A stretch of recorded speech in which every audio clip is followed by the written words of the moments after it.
Hi guys, my name is Colin. I live in the UK and I have an interest in politics. I'm being a bit arrogant. I think I'm quite clever, but I'm no good at giving speeches. So I have a teleprompter. I'm reading from the teleprompter and talking to you.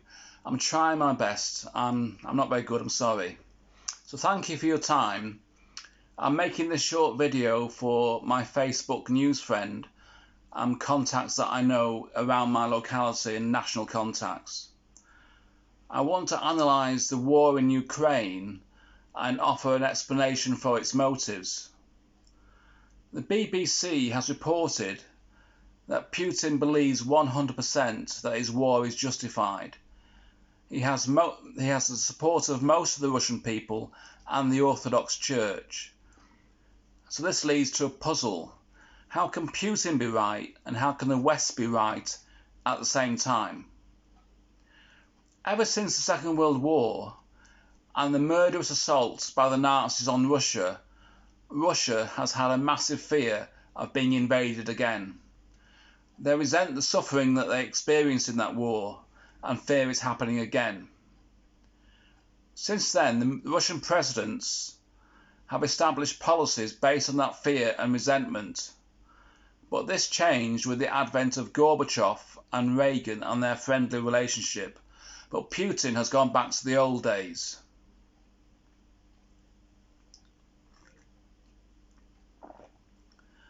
First and foremost is Putin's fear of being attacked, and he's actually scared of NATO and its increasing expansion towards Russian borders caused by new countries joining NATO.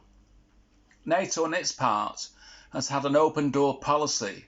That is, any country that is suitable to join is allowed to join.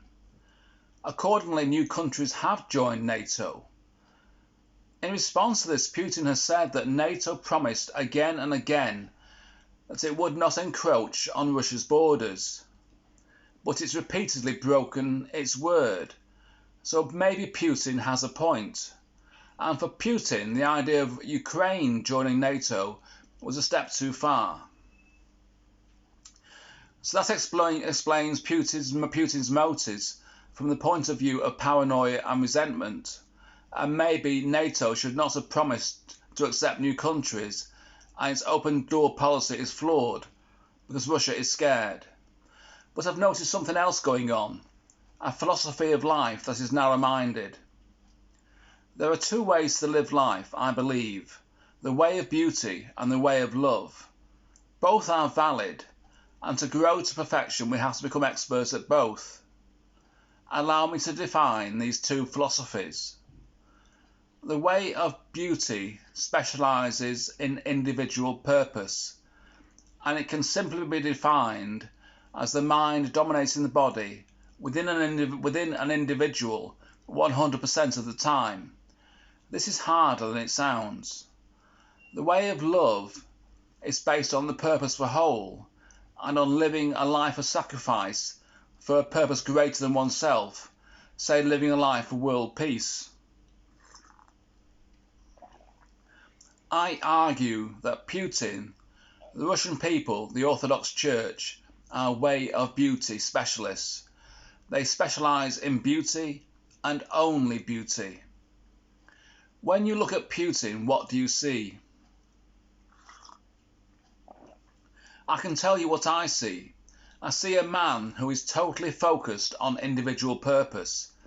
He is very beautiful, he is very caring, he's always looking down at the floor, at his roots, because he's a very deeply rooted way of beauty specialist. He's not at all big-minded, generous, kind, loving man.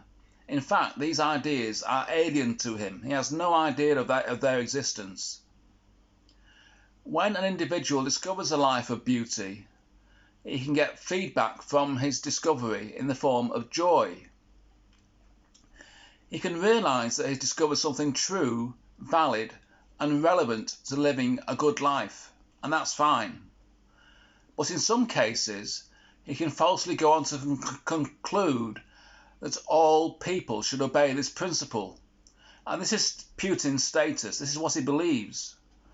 This is wrong on 2 points. It is abandoning the principle of life that man has 100% free will, and there are 2 ways to live life: beauty and love. So it's wrong on 2 points.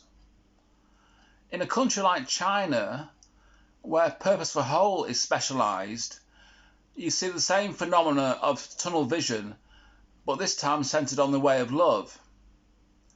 It is extremely difficult for a way of beauty specialist to understand the way of love. This is like asking femininity to understand masculinity, and vice versa. So why is freedom of the individual so important? Man is a creative being, and to fulfill his destiny he needs 100% free will. I saw a Canadian documentary that featured a general, and he said that freedom has a price: blood. Another aspect about Putin is his personal fear. His fear of being deposed, convicted in a court trial through a popular revolt within his own country. So to stop this, he doesn't permit a free press or political rivals. Putin uses fear in his purpose for whole life, international politics, and in his purpose for individual life, in his suppression of all local political dissent. His life is one of imposing fear on others and feeling a personal fear for his own future. His life is ruled by fear.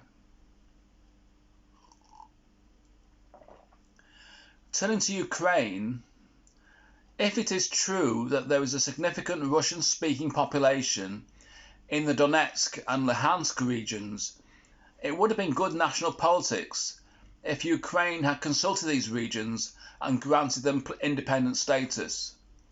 That is something Putin was asking for. Instead, there's been a civil war there. Here in the UK, we have devolved government, and it probably would not have been a disaster for Ukraine to allow these regions independence.